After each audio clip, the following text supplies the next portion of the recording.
D K Shivakumar ಅವರ ಸಚಿವ ಸಂಪುಟದಲ್ಲಿ ಸಚಿವರಾಗಿ ಪ್ರಮಾಣ ಸ್ವೀಕರಿಸಲಿರುವಂತಹ ಭೈರತಿ ಸುರೇಶ್ ಅವರು ನಮ್ಮ ಜೊತೆಲಿದ್ದಾರೆ. ನಾನು ಅವ್ರನ್ನೇ ಮಾತಾಡ್ತಾ ಹೋಗ್ತೀನಿ. ಸರ್, ಇನ್ನೇನು ಕೆಲವೇ ಗಂಟೆಗಳಲ್ಲಿ ಸಚಿವರಾಗಿ ಪ್ರಮಾಣ ವಚನ ಸ್ವೀಕರಿಸ್ತಾ ಇದ್ದೀರಾ, ಏನು ಹೇಳ್ತೀರಾ ಸರ್? ಇವತ್ತು ಭಾಳ ಸಂತೋಷ ಆಗ್ತಾ ಇದೆ. ಮುಂಚೆ ಸಿದ್ದರಾಮಯ್ಯ ಸಾಹೇಬರ ಸಂಪುಟದಲ್ಲಿ ನಾನು ಸಚಿವನಾಗಿ ಕೆಲಸ ಮಾಡಿದ್ದೆ. ಇವತ್ತು ಮುಂದುವರೆದ ಭಾಗವಾಗಿ ಡಿ ಕೆ ಶಿವಕುಮಾರ್ ಸಾಹೇಬರ ಸಂಪುಟದಲ್ಲಿ ಸಹ ನಾನು ಮಂತ್ರಿ ಆಗ್ತಾ ಇರೋದು ಅತೀವ ಸಂತಸವನ್ನು ಕೊಡ್ತಾ ಇರುವಂಥ ವಿಚಾರ. AICCಯ ನಮ್ಮ ಮೇರು ನಾಯಕರಾದ ರಾಹುಲ್ ಗಾಂಧಿ ಸಾಹೇಬರು, ನಮ್ಮ ಅಧ್ಯಕ್ಷರಾದ ರಾಹುಲ್ ಗಾಂಧಿ ಸಾಹೇಬರು, ನಮ್ಮ ಉಸ್ತುವಾರಿಗಳಾದ KC ವೇಣುಗೋಪಾಲ್ ಸಾಹೇಬರು, ಅದ್ರ ಜೊತೆಗೆ ಕರ್ನಾಟಕ ಉಸ್ತುವಾರಿಗಳಾದ ಮಾನ್ಯ ಶ್ರೀ ಸುರ್ಜೇವಾಲಾ ಸಾಹೇಬರು, ಡಿ ಕೆ ಶಿವಕುಮಾರ್ ಸಾಹೇಬರು, ಸಿದ್ದರಾಮಯ್ಯ ಸಾಹೇಬರಿಗೆ, ಖರ್ಗೆ ಸಾಹೇಬರು, ನಮ್ಮ AICC ಅಧ್ಯಕ್ಷರು ಹೇಳಿದ್ನಲ್ರಿ, ಅವರೆಲ್ಲರಿಗೂ ನಾನು ವಿಶೇಷವಾದ ಧನ್ಯವಾದಗಳನ್ನ ತಿಳಿಸ್ತಾ ಇದ್ದೀನಿ. ಅವರು ಕೊಟ್ಟಂಥ ಈ ಜವಾಬ್ದಾರಿಯನ್ನು ಸಮರ್ಪಕವಾಗಿ ಬೆಳೆಸಿ ಕಾಂಗ್ರೆಸ್ ಪಕ್ಷಕ್ಕೆ ಒಳ್ಳೆಯ ಹೆಸರು ತರುವಂಥ ಕೆಲಸವನ್ನು ಇವತ್ತು ಸರ್ಕಾರದಲ್ಲಿ ಮಾಡಲಿಕ್ಕೆ ನಾನು ಸಿದ್ಧ ಇದ್ದೇನೆ ಅಂತ ನಿಮ್ಮ TV ಮುಖಾಂತರ ನಮ್ಮ ಇಡೀ ಕರ್ನಾಟಕ ರಾಜ್ಯದ ಮಹಾಜನತೆಗೆ ಹೇಳಲಿಕ್ಕೆ ಬಯಸ್ತೇನೆ. ವಿಶೇಷವಾಗಿ ನನ್ನ ಕ್ಷೇತ್ರ ಹೆಬ್ಬಾಳ ಕ್ಷೇತ್ರದ ಎಲ್ಲ ನನ್ನ ಪ್ರೀತಿಯ ಸಹೋದರ ಸಹೋದರಿಯರು, ನನ್ನ ಬಂಧುಗಳೇನಿದ್ದಾರೆ, ಸುಮಾರು 93,000 ಓಟ್ಗಳನ್ನು, 91,000 ಓಟ್, ಸುಮಾರು 31,000 ಓಟ್ಗಳಿಂದ ನನ್ನ ಗೆಲ್ಲಿಸಿದ್ರು. ಅವ್ರಿಗೂ ಸಹ ನಾನು ವಿಶೇಷವಾದ ಧನ್ಯವಾದಗಳನ್ನ ನನ್ನ ಕ್ಷೇತ್ರದ ಜನತೆಗೆ, ನನ್ನ ವೈಯಕ್ತಿಕವಾದ ನನ್ನ ನಮಸ್ಕಾರಗಳನ್ನ ಅವರಿಗೆ ತಿಳಿಸ್ತಾ ಇದ್ದಾರೆ.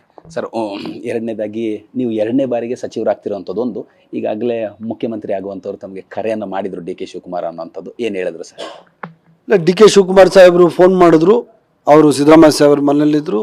ಮಾಡಿಬಿಟ್ಟು, ನಿನಗೆ ದೇವ್ರು ಒಳ್ಳೇದು ಮಾಡಲಿಯಪ್ಪ, ವೆಲ್ಕಮ್ ಟು ಮೈ ಕ್ಯಾಬಿನೆಟ್, ನಾನು ಕ್ಯಾಬಿನೆಟಲ್ಲಿ ಮಿನಿಸ್ಟರ್ ಆಗ್ತಾ ಇದೆಯಾ, ದೇವರು ನಿಂಗೆ ಒಳ್ಳೇದು ಮಾಡಲಿ, ಬಂದು ಸ್ವೇರಿಂಗ್ ಇನ್ ಮಾಡಪ್ಪ ಅಂತ ಹೇಳಿದ್ರು ಡಿ ಕೆ ಸಾಹೇಬ್ರು. ಯಾವ ಖಾತೆ ಮೇಲೆ ನಿರೀಕ್ಷೆ ಇಟ್ಟಿದ್ರಿ? ಯಾವ ಖಾತೆ ಸಿಗ್ತಾ ಇದೆ ಸರ್? Not at all. ಯಾವ ಖಾತೆ ಮೇಲೂ ನಾನು ನಿರೀಕ್ಷೆಯನ್ನು ಇಟ್ಟಿಲ್ಲ, ಆಸೆಯನ್ನು ಪಟ್ಟಲ್ಲ. ಏನು ಹೈಕಮಾಂಡ್ ನಿರ್ಧಾರ ಮಾಡ್ತಿತ್ತೆ, ಅವ್ರು ಯಾವ ಖಾತೆಯನ್ನು ಕೊಟ್ಟರು ಸಹ ಸಂತೋಷದಿಂದ ಅದನ್ನು ಸ್ವೀಕಾರ ಮಾಡಿ ಜನಗಳಿಗೆ ಕೆಲಸ ಮಾಡುವಂಥದ್ದು, ಇಲಾಖೆಗೆ ಹೆಸರು ತರುವಂಥದ್ದು, ಅದ್ರ ಜೊತೆಗೆ ಕಾಂಗ್ರೆಸ್ ಪಕ್ಷಕ್ಕೆ ಇವತ್ತು ಇಡೀ ದೇಶದಲ್ಲಿ ಜನಗಳ ಪರವಾಗಿರುವಂಥದ್ದು ಕಾಂಗ್ರೆಸ್ ಸರ್ಕಾರ. ಅಂಥ ಸರ್ಕಾರದಲ್ಲಿ ನಾನು ಮಂತ್ರಿ ಆಗಿದ್ದೀನಿ ಅಂದರೆ ಅದು ನನ್ನ ಸೌಭಾಗ್ಯ ಅಂತ ತಿಳ್ಕೊತೀನಿ. ಕಾಂಗ್ರೆಸ್ ಪಕ್ಷಕ್ಕೆ ಒಂದು ಒಳ್ಳೆಯ ಹೆಸರು ಬರಬೇಕು, ಆ ಥರ ಉದ್ದೇಶ ಇಟ್ಕೊಂಡೇ ನಾನು ಕೆಲಸ ಮಾಡೋದು. ಹಿಂದೆ ಕೂಡ ನಗರಾಭಿವೃದ್ಧಿ ಇಲಾಖೆಯಲ್ಲಿ ಒಳ್ಳೆ ಕೆಲಸಗಳನ್ನು ಮಾಡಿದ್ರಿ, ಮತ್ತೆ ಅದೇ ಇಲಾಖೆ ಸಿಗಬಹುದು ಅನ್ನೋಂಥ ವಿಶ್ವಾಸ ಏನಾದ್ರು ಇದೆಯಾ ಸರ್? ನನಗೆ ಗೊತ್ತಿಲ್ಲ, ಐ ಡೋಂಟ್ ನೋ, ನನಗೆ ಗೊತ್ತಿಲ್ಲ. ಯಾವುದಾದ್ರೂ ಕೊಡಲಿ, ಇಂಥ ಖಾತೆನೇ ಅಂತ ಇಲ್ಲ, ಯಾವುದೇ ಖಾತೆಯನ್ನು ಕೊಡಲಿ, ಕಾಂಗ್ರೆಸ್ ಪಕ್ಷಕ್ಕೆ ನಿಷ್ಠವಾಗಿ, ನಮ್ಮ ಜನಗಳಿಗೆ, ಕರ್ನಾಟಕ ರಾಜ್ಯದ ಜನಗಳಿಗೆ ನಿಷ್ಠವಾಗಿ ಕೆಲಸ ಮಾಡುವಂಥ ಕಾಂಗ್ರೆಸ್ ಪಕ್ಷ ಇವತ್ತು ಅವಕಾಶ ಕೊಟ್ಟಿದ್ದೆ. ಆ ಕೆಲಸವನ್ನು ಸಮರ್ಪಕವಾಗಿ ಮಾಡಲಿಕ್ಕೆ ನಾನು ಪ್ರಾಮಾಣಿಕವಾದ ಪ್ರಯತ್ನವನ್ನು ಪಡ್ತೇನೆ. ಈ ವಿಚಾರದಲ್ಲಿ ಯಾರಿಗಾರು ವಿಶೇಷವಾಗಿ ಧನ್ಯವಾದಗಳನ್ನು ತಿಳಿಸುವಂಥದ್ದಾದ್ರೆ ಯಾರಿಗೆ ತಿಳಿಸ್ಬೋದು ಸರ್? ಅಂದರೆ ತಮಗೂ ಕೂಡ ಗೊತ್ತಿರುವ ನಮ್ಮ ಇಡೀ ಕಾಂಗ್ರೆಸ್ ಪಕ್ಷಕ್ಕೆ ನಾನು ಧನ್ಯವಾದಗಳು ತಿಳಿಸ್ಬೇಕು.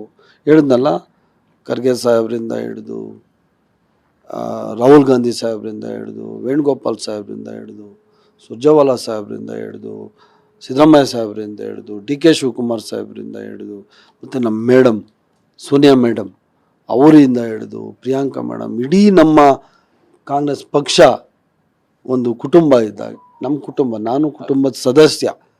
ಯಾವತ್ತೂ ಅವರು ನನಗೆ ಸಹಾಯ ಮಾಡಿದ್ದಾರೆ.